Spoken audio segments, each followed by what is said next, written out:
Hi, welcome to Resilient Foundations, and I'm Rebecca Plantz. Today we're going to talk about what exactly is a high stakes situation. Some people might call this a crisis, but in any event, it is something that can break a business, it can break a career.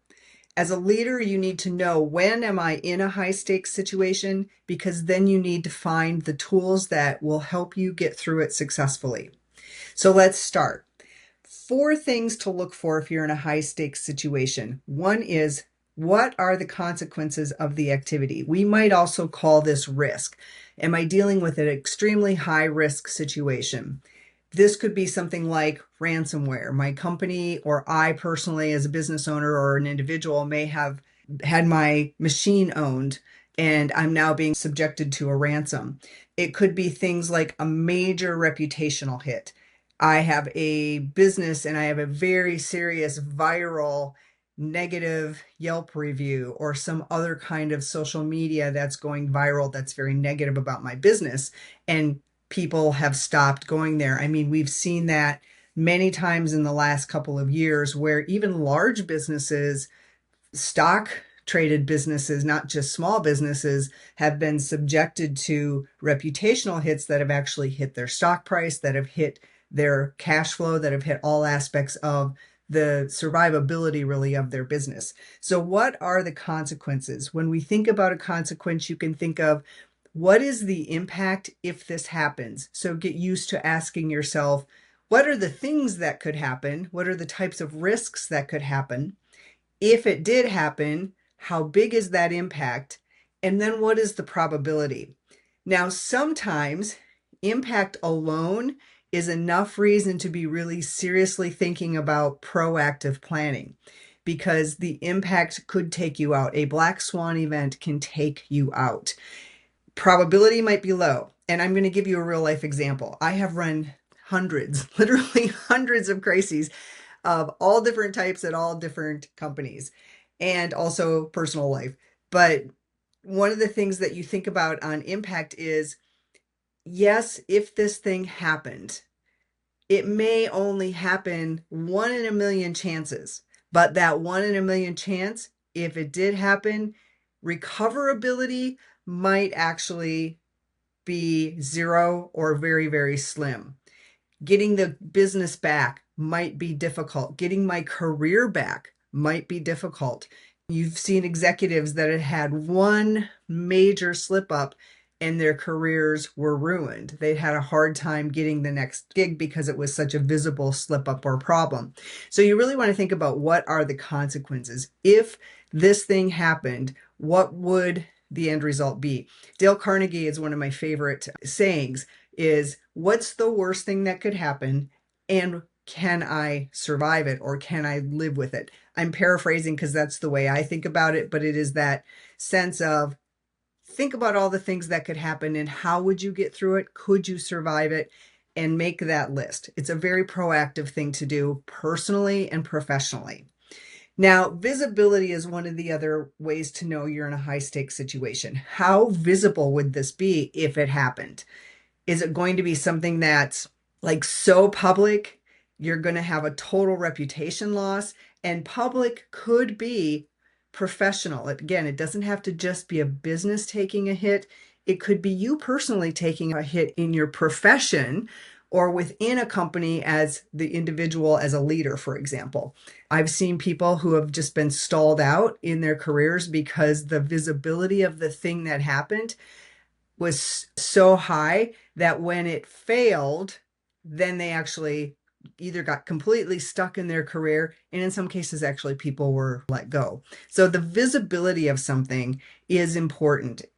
Is your board going to be aware? Are your customers going to be aware? Are leaders in the company going to be aware? So reputation and visibility are very tightly connected. Time pressure. If you are under, for example, a ransomware event, you are being given a limited amount of time to respond to that event. So the greater the time pressure, the more critical or high stakes the situation that you're in. If you have a short window Any kind of delay in a leadership decision, any kind of delay that another one could be, I think of natural disasters, for example. If you have a delay in how you're responding to a fire, a wildfire, for example, and it's coming close and encroaching to where your business is located, you're going to have a limited amount of time to evacuate. Are you ready to evacuate? So those decisions and those crises, am I going to lose the business? Is it literally going to go up in flames? And if I can't get out of there fast, I'm going to lose everything. Do I have insurance is another thing, for example. So time pressure. What are situations that are going to put you under time pressure? The more prepared you are for those, the better you're going to be able to come out of those with some ability to recover. The last one is uncertainty. A lot of times in these high stakes situations, they are unusual situations. That's one of the things that makes them high stakes is there's probably not like a standard operating procedure or a playbook. You're going to have to make pivots along the way. And even if there's sort of a framework of how you would handle it, you're still going to have to pivot to the exact circumstances of it. So uncertainty is a very critical part of what makes something high stakes. I'm going to have to make decisions based on usually principles, and you may have to make decisions on unknown things. So consider uncertainty as part of what makes something high stakes. So we've got consequences, visibility, time pressure, and uncertainty are kind of your four levers to think about what makes something high stakes. And again, over time, what we're going to try and do through some of these conversations is help you prepare in advance so that when you're up against that high stakes moment, one, you know you're in the high stakes moment, and two, you have ways that you are trained and ready, both personally, professionally, and with your teams to respond to that. So let's take some examples. Let's say you're an executive. Executives are often dealing with things that could impact the bottom line, impact the solvency of the company, and just generally impact things that happen with the company as a whole, with the credibility and reputation of the company. Plus, they have to worry about disasters that might take out the labor force, that might, I was working during the Ukraine war at a company where we literally had a huge percentage of folks that we had to take care of in that area. And it was an impact to the business because those folks suddenly became unavailable. And that actually happened at two different companies because it happened during the Crimea War as well when I was at a different company. So you never know, like if there is some kind of a localized disaster and you have a large contingent of workforce there, you're going to lose them very quickly. So labor force is one of the things you want to think about. Taking out facilities, taking out businesses. Waffle House is one of the great examples of how prepared they are. They actually have a way that we look at Waffle House to say if Waffle House is down, you know it's a very severe situation. So disasters of any kind are things to be thinking about when you're an executive. But anything that's going to affect your cash flow, your stock price, your capitalization, your business structuring, regulatory issues. I've dealt with a number of regulators and regulatory issues from a global perspective, and that is always one to keep on your radar. Am I going to have privacy issues? Are there specific European Union issues, for example? Labor issues. So you're going to have the whole gamut of regulatory scrutiny as well as the underlying. A big one is cyber. We always want to be thinking about cyber issues. Ransomware is one that, again, you're going to be in a very small window of being able to operate. You're going to have communications plans. I worked at a company where they had a data breach, and the whole process to run a communications plan that withheld the information or managed communications internally was as important as what happened externally because of the leaks that could potentially have happened while the executives were getting the situation under control. And really, a lot of it was fact finding. What was the actual damage? We knew something had happened. We did not know the extent of what had happened. We didn't want to jump the gun too fast, but we also wanted to be transparent. So there's always that fine balance in what are those principles you're going to use to make the decisions. So executives need to be thinking ahead of those really big moments that can affect company survivability, company solvency, and how you're going to respond in those situations. Now, let's say you're a business owner. So this ups the stakes a little bit in that it is your own personal business on the line. Many of the same things that apply to executives are going to apply to you. You're also probably going to have a much bigger operational, what I call operational shocks that you'll have to consider. So let's take, for example, the tariffs that recently happened. Were you prepared for that if you had things that you were bringing in from other countries or things that you're exporting and suddenly now you have a consequential tariff on your product? My family's actually in agriculture, and so that whole landscape is very tense right now on what's going to be able to be exported out in particular, since a lot of our American products go externally. Key employees. Anything where your supply chain, think back to COVID, your supply chain being impacted.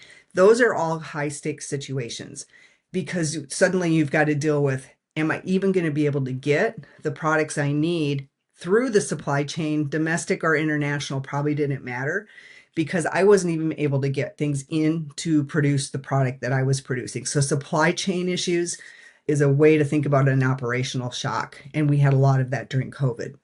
Even some of that is still continuing because of tariffs, and always the natural disasters or other types of events that you want to be prepared for. Are you prepared for floods? Are you prepared for any kind of fire, tornadoes, hurricanes, the gamut of those kinds of activities? So one thing I think business owners really also need to think about is, what if you lost your biggest client tomorrow? Can you survive the shock of a major customer loss? What is the percentage of any given customer in your overall revenue? Always be thinking about diversifying that customer base enough that any single customer is not going to take you out as a business. And if you do have that situation, what are you doing proactively to ensure that relationship is stable? And then also trying to find other diversified client portfolios. Can you survive 30 days without revenue? I might even now say 60 to 90 days, if possible, to get to a state where you can have cash flow available that you are not going to have to worry in that period of time about whether you're going to shut your doors or not.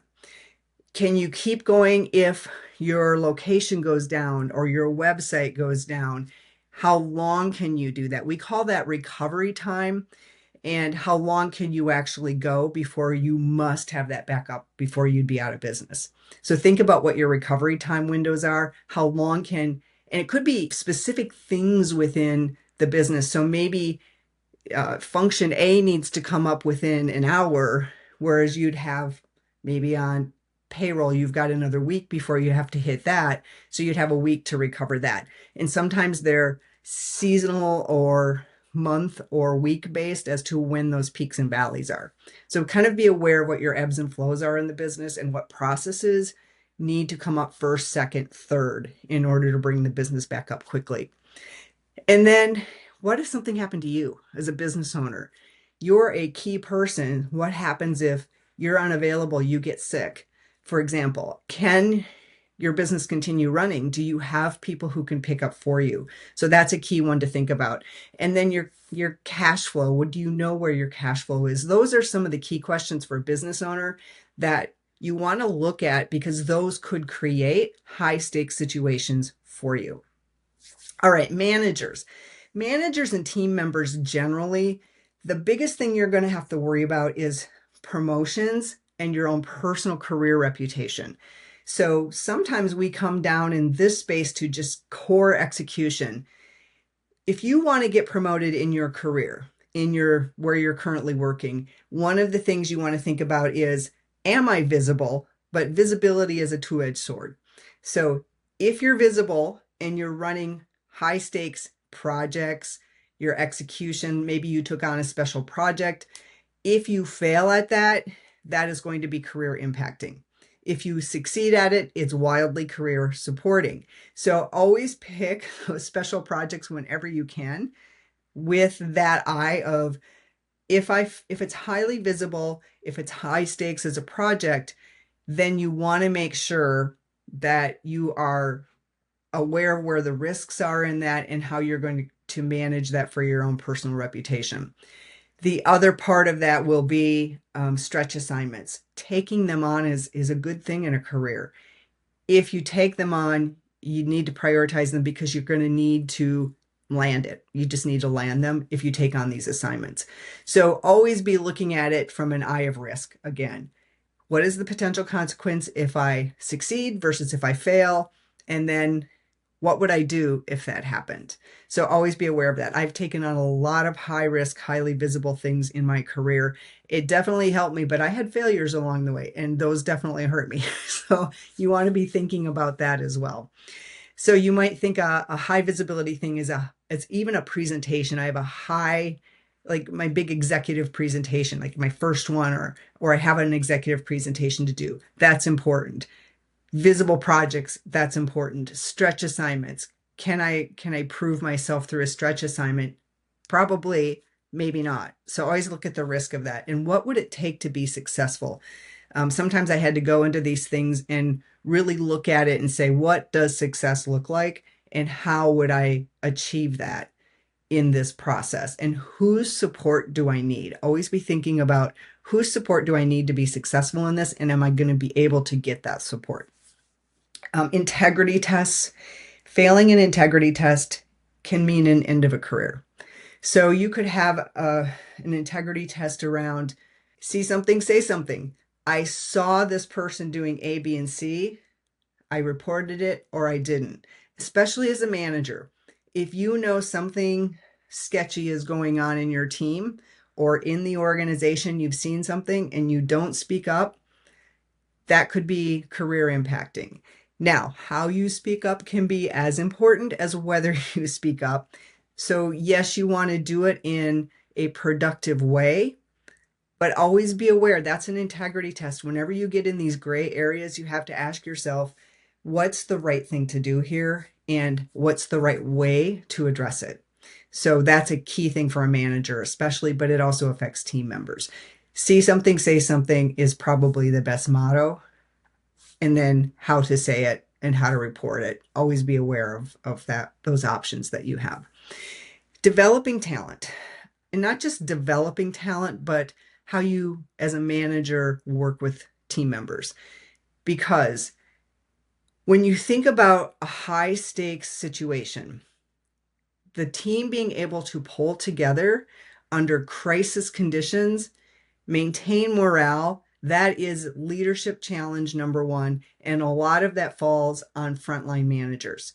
So being successful in your career and moving up into promotion opportunities often happens because of how you were able to rally a team in a high stakes situation as a manager. So you move up because you're able to pull a team together, address a big situation, and come up with solutions and execute on those solutions, working alongside your more senior leaders. All right, let's wrap it up. So what we have are different situations where you're going to have opportunities and options for things to happen. I have a high stakes situation. Preparation for those, again, comes down to knowing consequences and the risk and the impact of those, the visibility of any kinds of situations or scenarios you could think of, time pressure, what's the sensitivity on time, how much time do I have to solve this before it is basically you're done, and uncertainty around that. How do I handle decision making in uncertain conditions? How do I determine what the path of working through a problem is and practicing that? So the way you reduce uncertainty is to actually practice scenarios, identify them in advance and practice them, and have guiding principles around how you're going to operate. If you say to yourself, I have something that's in these situations, then you want to be thinking of what's my backup plan? Do I know what I would do? So crisis readiness is a framework, oftentimes more than it is even specific things, but having detailed operational plans does also help because then you can work through, I have to have this thing up before this thing. I know where my dependencies are. I know what software and applications I need to have up quickly. I know who my vendors are. I know where they're located. I know how to get a hold of them. I have call trees somehow, some way for my key team members. So you have at least those pieces in place to be able to bring people together. Some things, for example, we have had to do is, let's say your network is compromised and you can't use your normal communication tools. I can't use my regular email. I can't use my regular Slack chat or instant messaging applications. You're going to probably have to revert over to mobile communications that's in another off-network place. So I've used things like Signal chats. I've preset them up, had everybody's mobile number in them. So if I had to trigger that because, say, our network was compromised and we had an attacker inside the network, we had to shift off platform to actually get to a Signal chat. So you have to be thinking also out of the box, and anywhere you can have that preset is really, really good. So do I have a calm, repeatable process? And have I practiced that? So I know this is how we're going to go about communicating, how we're going to go about an agenda for how we do touch bases and statusing on where all of our moving parts are, what we know, what we don't know, how we're going to engage support systems.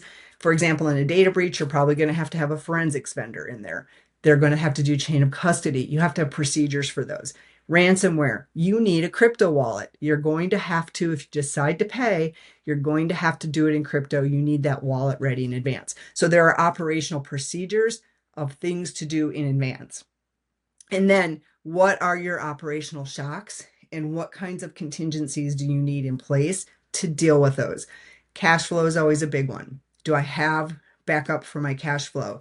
Do I know, for example, where I would revert if I rely on a given vendor and I'm heavily dependent on a vendor, what would be my backup vendor? And could they come online quickly? If they're in the same location as your primary vendor and there's a natural disaster, no, they wouldn't be able to. So geographic dispersion. So these are all the things we're going to talk about in the coming weeks. But today we're really saying again, am I in a high stakes situation? I've given you some examples of what that would look like. And the ability for you to think about what in my business, what in my career, where do the high stakes opportunities exist? And ask yourself that what if question. What are they? What are the scenarios? And what would I do if that happened? What's it going to take to survive that and move into thriving?